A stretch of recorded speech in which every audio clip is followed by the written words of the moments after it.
नमस्कार दोस्तों, स्वागत है आपका अपना चैनल। इसका नाम है केवल एग्जाम। आज इसमें हम पढ़ने जा रहे हैं पॉलिटी सेक्शन के सबसे हॉट टॉपिक, जिसे कहते हैं मूल अधिकार। जब भी कोई आप परीक्षा में जाएंगे, कंपटीशन परीक्षा में, अगर पॉलिटी के प्रश्न उसमें 10 आ रहे हैं तो पांच जो प्रश्न आएंगे पॉलिटी के, वो मूल अधिकार से आएंगे, क्योंकि मूल अधिकार का अपना एक अलग ही एकाधिकार है। ये बहुत ही अच्छा और बहुत ही बड़ा टॉपिक है। इसमें बहुत सी ऐसी चीजें दी गई जो माइनर है और बहुत ही मेजर चीजें हैं। क्वेश्चन दोनों से बनता है और यही बेसिक फंडा है जो जिसकी वजह से पॉलिटी में इसका इतना बड़ा वेटेज आता है। तो चलिए आज हम पढ़ते हैं मूल अधिकार। लेकिन उससे पहले अगर आपने अभी तक हमारे चैनल को सब्सक्राइब नहीं किया है, सब्सक्राइब कर लीजिए। वीडियो अच्छे लग रहे हैं लाइक करिए और सुझाव देने के लिए कमेंट भी करिए। चलिए सबसे पहले मैं आपको ये बता देता हूँ मूल अधिकार होता है क्या। आखिर मूल अधिकार वे अधिकार होते हैं जो मानव जीवन को और अच्छा और साथ ही साथ मानव जीवन में और भी अतरंगी रंग लाने का जो एक मूल रूप है, उसे ही मूल अधिकार कहते हैं। जैसे मानव भी एक सोशल एनिमल है। आप भी जानते हैं, मैं भी जानता हूँ, मानव भी एक सोशल एनिमल है। लेकिन मानव जो सोशल एनिमल है उसके पीछे कारण क्या है? पहला, मानव के पास सोचने की शक्ति है, मानव के पास जानने की शक्ति है, मानव के पास आगे निकलने की शक्ति है, मानव के पास कोई नई आविष्कार करने की क्षमता है, मानव के पास अपने गुण को संवारने की क्षमता है। तो ये सब जो क्षमताएं हैं वो उसे और भी जानवरों से अलग करती हैं। इसीलिए से जो क्या कहा जाता है, मानव को कहा जाता है सोशल एनिमल है। तो सोशल एनिमल जो बन रहा है वो किस लिए बन रहा है? इसलिए बन रहा है क्योंकि उसके पास मूल अधिकार है।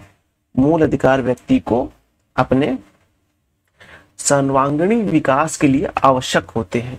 इसलिए मूल अधिकार जो होते हैं, मूल अधिकार के बिना जीवन जीना एक ऐसा पशुवत जीवन होता है। आप ध्यान रखिए, मूल अधिकार के बिना जीवन जीना जो होता है वो पशु के समान जीवन जीना होता है। जैसे कि आप मनुष्य को बेड़ियों में बांध नहीं सकते, हाँ तब बांध सकते हैं जब उसने कानून या विधि के उपरांत को उल्लंघन करके कोई मतलब कि कार्य किया हो, जिसके दंड के आधार पर आप उसे गिरफ्तार कर सकते हैं, उसे बेड़ियों में बंद कर सकते हैं। लेकिन जो मानव अपने विकास में समाज का विकास देखता है, उस व्यक्ति को आप बांध नहीं सकते हैं। इसलिए मूल अधिकार मानव जीवन के लिए बहुत आवश्यक है। अब चलिए इससे संबंधित जितने भी प्रश्न आए हैं उनको हम एक बार देख लेते हैं।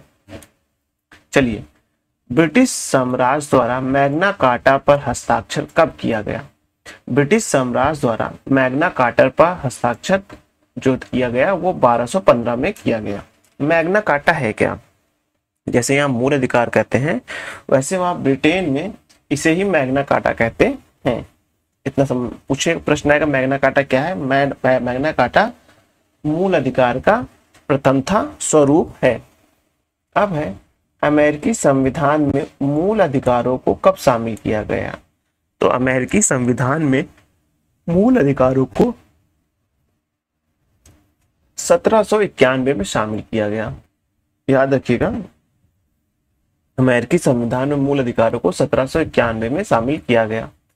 भारत में सर्वप्रथम मूल अधिकार की मांग किस विधेयक के माध्यम से की गई?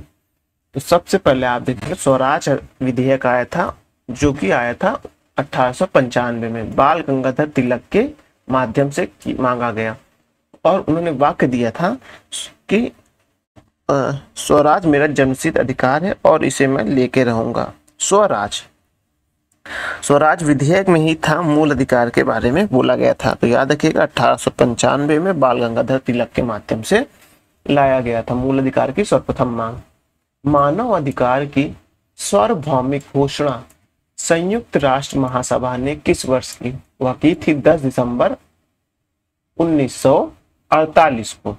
तो मानव अधिकार की सार्वभौम घोषणा संयुक्त राष्ट्र महासभा ने किस वर्ष की थी? वो की थी 10 दिसंबर 1948 को की थी। ये डेट जरूर याद रखिएगा, 10 दिसंबर 1948। और 2021 के प्रीलिम्स में ये प्रश्न पूछा था कि मूल अधिकारों का जो सार्वभौमिक घोषणा पत्र है वह किस तारीख को जारी हुआ था, तो वो हुआ था 10 दिसंबर 1948 को हुआ था। अब है मूल अधिकारों में परिवर्तन करने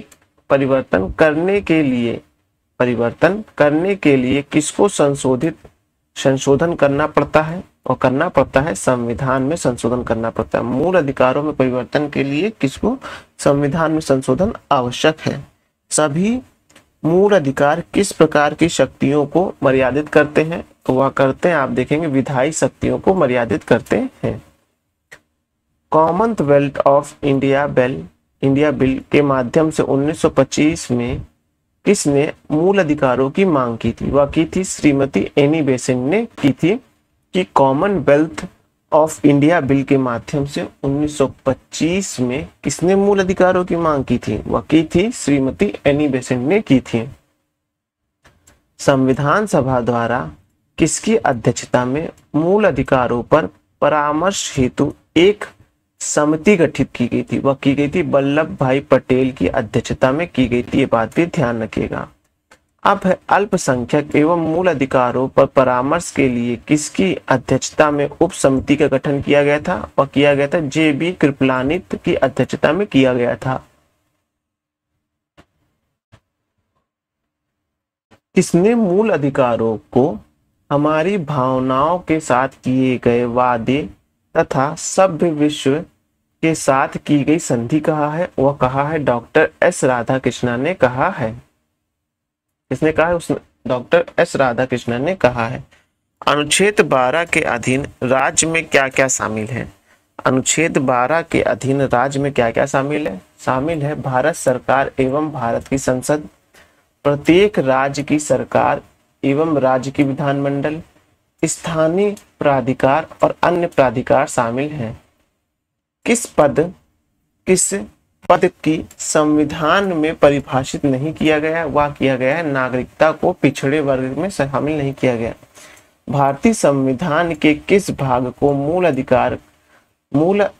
अधिकार का उल्लेख किया गया है, वह किया गया है भाग 3 में मूल अधिकार का उल्लेख किया गया है। किस अनुच्छेद में मूल अधिकार का वर्णन मिलता है, वह मिलता है अनुच्छेद 12 से 35 तक मूल अधिकार का उल्लेख मिलता है। अनुच्छेद 11 में नागरिकता समाप्त होती है और अनुच्छेद 12 से 35 तक मूल अधिकार का उल्लेख मिलता है। फिर आता है 36 से 51। 36 से 51 तक देखेंगे आपको क्या मिलेगा, आपको मिलेगा 36 से 51 तक जो राज्य के नीति के निर्देशक तत्व मिलेंगे। इसके बारे में भी मैंने आपको पढ़ाया है, हालांकि इसको पूरा नहीं पढ़ा है। राज्य के नीति निर्देशक तत्व होते क्या है ये आपको बताया था। अब है भारतीय संविधान में मूल अधिकार किस देश के संविधान से लिए गए हैं, वह लिए गए संयुक्त राज्य अमेरिका से लिए गए हैं।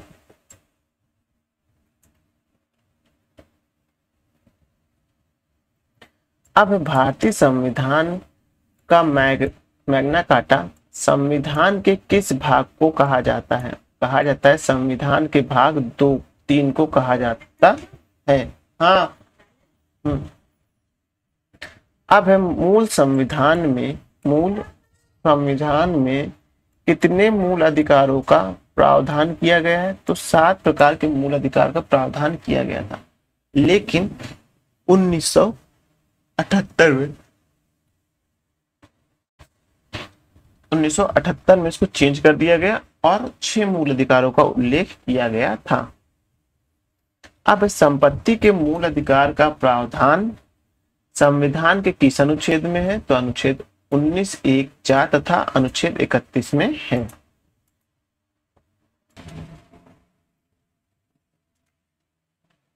अब चलिए देखते हैं मूल अधिकार के बारे में, देखते हैं कि कौन से सेक्शन तक किस प्रकार के मूल अधिकार का उल्लेख किया गया है। और ये जो आप देख रहे हैं ना, ये मूल अधिकार के जो ये 5 प्रकार आप देख रहे हैं, ये अच्छे से आप ध्यान रखिएगा, क्योंकि यहां से प्रश्न खूब बनते, भर भर के बनते हैं। आप भी पूछ लेगा समानता का अधिकार किस मूल अधिकार से किस मूल अधिकार तक है, तो आपको 14 से 18 तक याद रखना पड़ेगा।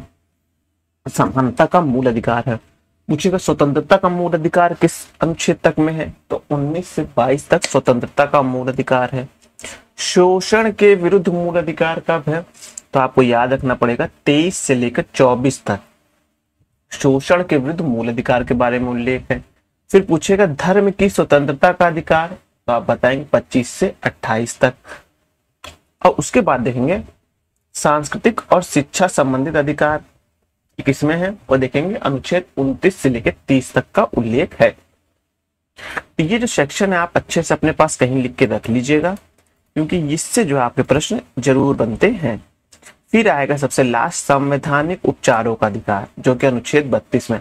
इसी संवैधानिक उपचारों के अधिकार को ही भीमराव अंबेडकर साहब ने, इसने भीमराव अंबेडकर साहब ने संविधान की आत्मा कहा था। ये वही अधिकार है जो मानव को अन्य पशुओं से, यानी कि human is the social animal, यानी कि सोशल एनिमल है, उससे अलग करता है। अब राज्य की परिभाषा के अंतर्गत आते हैं तेल और प्राकृतिक गैस के निगम। राज्य की परिभाषा के अंतर्गत तेल और प्राकृतिक गैस के निगम आते हैं। जीवन बीमा आता है, स्थानीय एवं अन्य प्राधिकरण भी आता है, ये बात ध्यान रखिएगा। संपत्ति के अधिकार को किस संविधान संशोधन के तहत मूल अधिकार की श्रेणी से हटा दिया गया था, तो वो था 44वां संविधान संशोधन 1978 था। संपत्ति के मूल अधिकार यानी कानूनी अधिकार का उल्लेख किस अनुच्छेद में है, तो आप देखेंगे अनुच्छेद 300 का में है।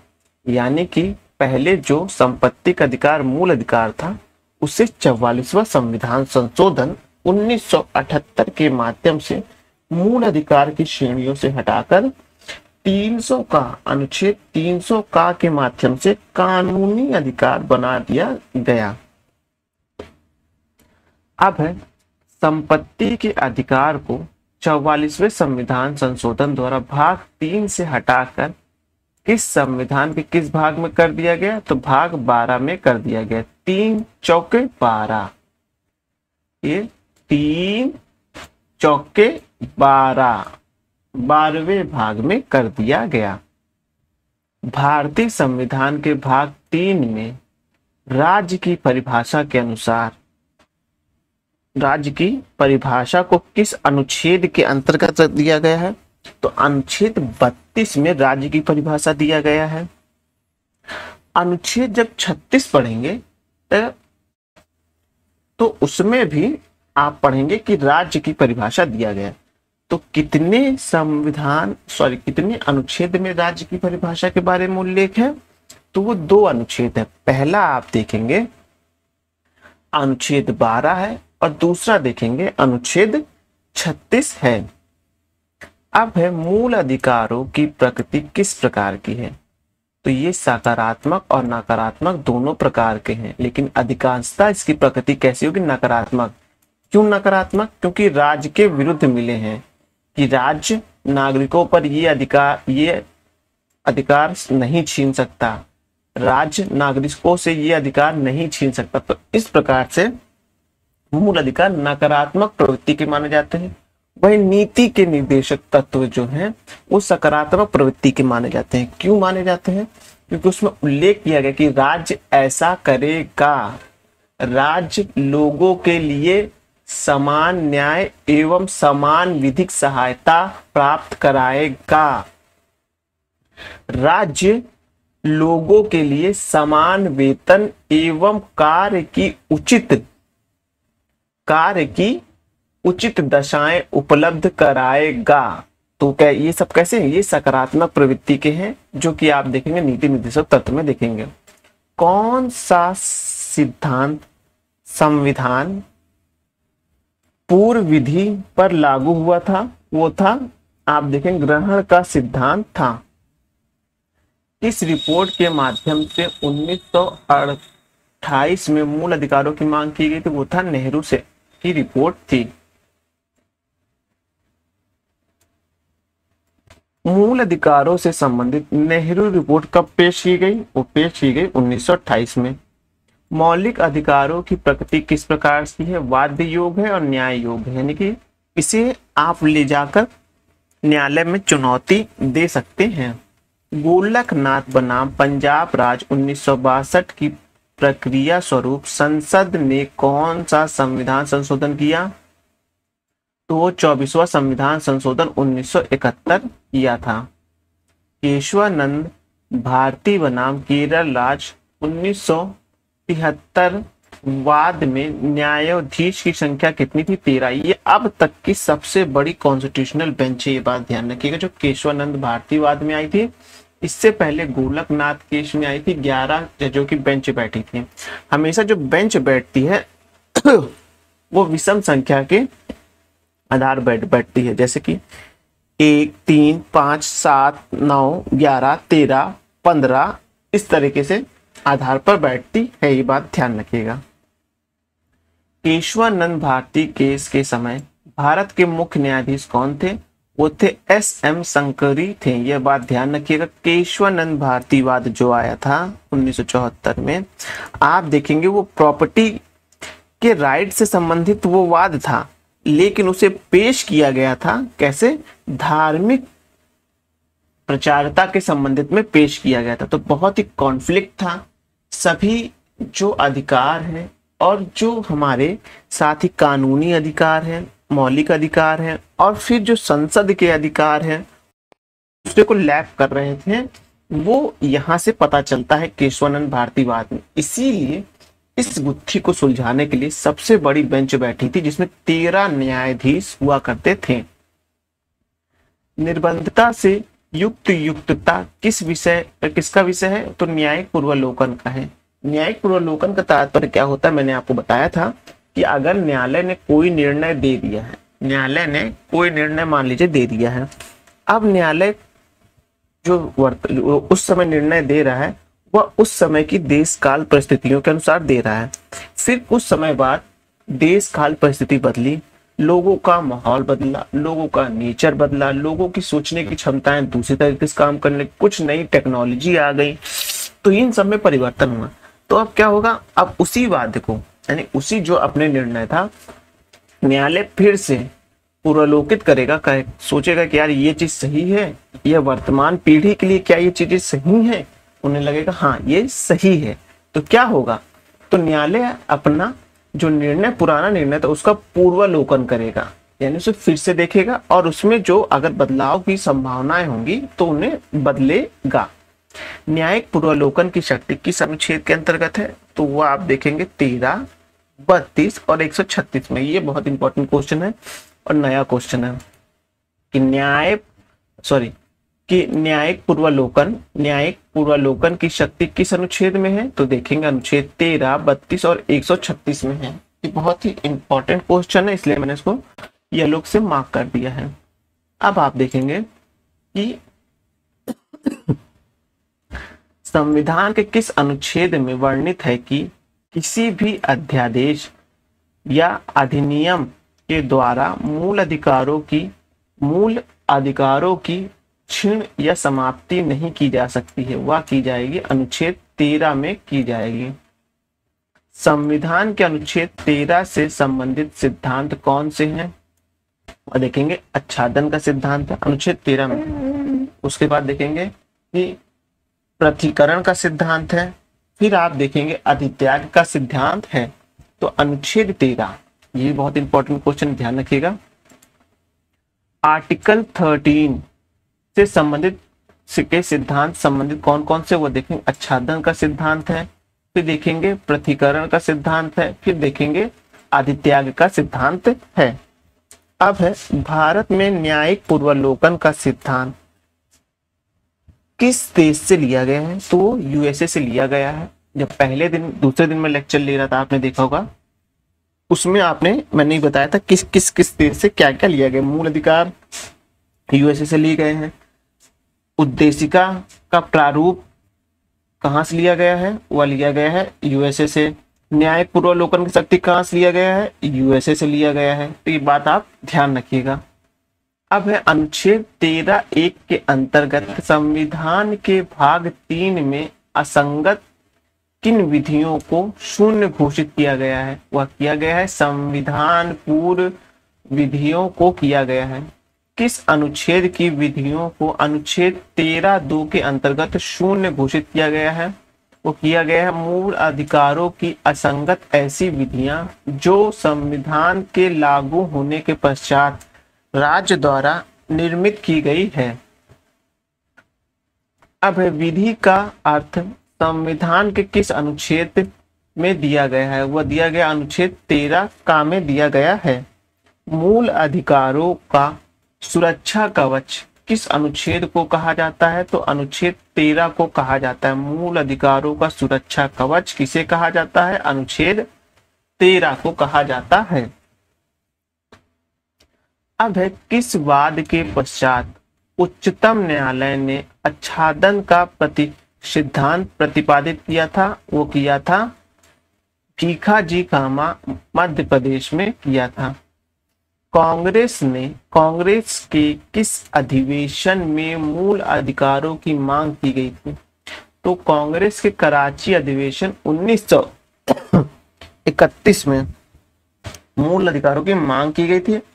और मूल अधिकारों का प्रारूप देखेंगे तो आपको नेहरू रिपोर्ट में देखने को मिल जाएगा।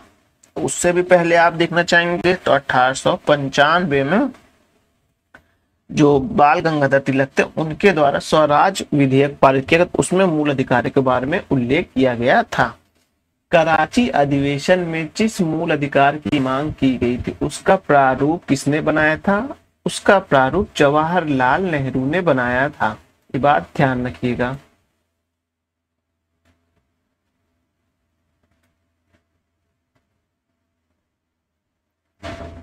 अब है मूल अधिकारों से संबंधित अनुच्छेद 12 में क्या है? राज्य की परिभाषा दी गई, जिसमें बोला गया है इसके अंतर्गत भारत सरकार और संसद तथा राज्य के प्रत्येक राज्य की सरकार और विधानमंडल सभी स्थानीय प्राधिकार और अन्य प्राधिकार आते हैं। राज्य का मतलब क्या होता है? अनुच्छेद 13 में बोला गया मूल अधिकारों से असंगत या उनका अल्पीकरण करने वाली विधियां बताई गई हैं। यानी कि कोई मान लीजिए कानून हम बनाए हैं, उस कानून में सब कुछ सही है, सब कुछ सही है, एकदम सही चल रहा है, लेकिन उसमें कहीं एक प्रावधान, मान लीजिए हमने कानून बनाया है और उसमें एक प्रावधान मान लीजिए खा वाला, उसका प्रावधान क्या है? वह हमारे किसी मूल अधिकारों का हनन कर रहा है। तो न्यायालय क्या करेगा? न्यायालय कहेगा आपका पूरा ये कानून सही है, लेकिन जो आपका ये खा वाला कानून है जो मूल अधिकारों को कानूनों को ओवरलैप कर रहा है, तो ये नहीं माना जाएगा। जब तक इसका युक्त तर्क न दिया जाए तब तक यह नहीं माना जाएगा। तो यही बोल रहा है यहाँ पास कि जो हमारा मूल अधिकारों से असंगत या उनका अल्पीकरण करने वाली विधियां के बारे में बताया गया। 13 फर्स्ट यानी काम में क्या बोला गया है कि संविधान लागू होने के पूर्व सभी विधियां जो संविधान के भाग 3 में उल्लेखित मूल अधिकारों से असंगत है सभी उस मात्रा तक शून्य होंगी। क्या होंगी? उस मात्रा तक शून्य होंगी। 13 सेकंड में क्या लिखा गया है? 13 सेकंड में आप देखेंगे कि यदि राज्य ऐसी विधि बनाता है जो भाग 3 में उल्लेखित मूल अधिकारों से असंगत है, तो वह विधि उस मात्रा तक शून्य होगी जिस मात्रा में वह मूल अधिकारों का उल्लंघन करती है। अब है मूल अधिकार के भाग अनुच्छेद जो है 3 है, विधि का अर्थ दिया गया है। विधि मतलब क्या होगा इसके बारे में मूल अधिकारों के अनुच्छेद 13 के भाग 3 में बताया गया है। भाग 4 में क्या बताया गया है? भाग 4 में ये बताया गया है कि यदि 24वें संविधान संशोधन अधिनियम 1971 द्वारा जोड़ा गया, इसके अंतर्गत अनुच्छेद 13 की कोई बात अनुच्छेद 68 के तहत किए गए संविधान संशोधन पर लागू नहीं होगी। ये बात ध्यान रखिएगा। अब आ गया समता का अधिकार। समता का अधिकार का मतलब ये होता है कि राज्य ऐसा कानून बनाएगा जहां अगर कोई व्यक्ति अगर ऐसे देखिए ना, इसको आपने एक पिक्चर में देखा होगा, एक दीवार है, दीवार के उस तरफ मैच चल रहा है और एक व्यक्ति है जो लंबा है, वह उसको मैच को सही देख पा रहा है। एक व्यक्ति क्या है, एक व्यक्ति देखेंगे उसकी हाइट एकदम सही है और वो बस मैच देख पा रहा है, उसकी मुंडी दीवार के बाहर है, लेकिन एक व्यक्ति बहुत छोटा है। तो राज ने उसके लिए क्या कर दिया, यहाँ एक सीढ़ी लगाते चले गए और उसे इन तीनों के समतुल्य खड़ा कर दिया। तो ये समता का अधिकार में आता है, सभी को समान करना ही समता होता है। और समानता क्या होता है, समानता जो होती है वो ये होता है कि हम अगर इसको ये अधिकार दे रहे हैं तो इसको भी ये अधिकार बराबर देंगे, कानून सभी के लिए बराबर होगा, तो ये समानता के अधिकार आता है। तो यहाँ बात हो रही समता के अधिकार की बात हो रही है। उसको देख लेते हैं क्या क्या उसमें बोला गया है। भारतीय संविधान में समता का अधिकार 5 अनुच्छेदों द्वारा प्रदान किया गया। ये कौन कौन से अधिकार है समता में, इसमें देखेंगे 14, 15, 16, 17, 18, टोटल जो ये अनुच्छेद है 5, इसमें हमेशा समानता की बात, समता और समानता की बात की जाएगी। भारतीय संविधान का कौन सा अनुच्छेद विधान सत्ता पर पूर्ण नियंत्रण लगाता है, वह लगाता है अनुच्छेद 14। संविधान के किस अनुच्छेद में कानून का समान संरक्षण का अनुच्छेद है, अनुच्छेद 14 है। भारतीय संविधान का कौन सा अनुच्छेद वर्ग विभेद का निषेध करता है किंतु वर्गीकरण की अनुमति प्रदान करता है, वो देखेंगे अनुच्छेद 14 है। विधि का नियम या कानून का अधिराज का अर्थ क्या है, इसका अर्थ देखेंगे समान परिस्थितियों में समान व्यक्ति के लिए एक कानून और एक न्यायतंत्र होगा। भारतीय संविधान के भाग 3 में उल्लेख किस अनुच्छेद को सर्वांगीण रूप से प्रतिपादित किया गया है, अनुच्छेद 14 को। किस वाद को अधिनिर्धारित किया गया है कि अनुच्छेद 14 में उल्लेखित समता का सिद्धांत संविधान का अधिकार लक्षण है, वो है इंद्र साहनी बनाम भारत संघ, जो आप देखेंगे 2000 सन 2000 में बोला गया है। एक बात देख लें, क्योंकि मूल अधिकार बहुत बड़ा चैप्टर है, इसको एक में कंप्लीट करेंगे ना ओवरलैप होने लगेगा। देखिए मूल अधिकार बहुत बड़ा है, इसमें एक एक पर्टिकुलर एक चीज को लेकर बहुत अच्छे से उल्लेख किया गया है। तो हम मूल अधिकार को इस समानता वाले चैप्टर यानी अभी तक तो हमने मूल अधिकार का बेसिक जितने क्वेश्चन आए थे उसको पढ़ लिए हैं, लेकिन हम नेक्स्ट वीडियो में जो करेंगे, क्या करेंगे, नेक्स्ट वीडियो में आप देखेंगे कि मूल अधिकार के समानता वाले चैप्टर यानी यहाँ से जहां से मूल अधिकार 14 स्टार्ट होता है वहां से प्रारंभ करेंगे।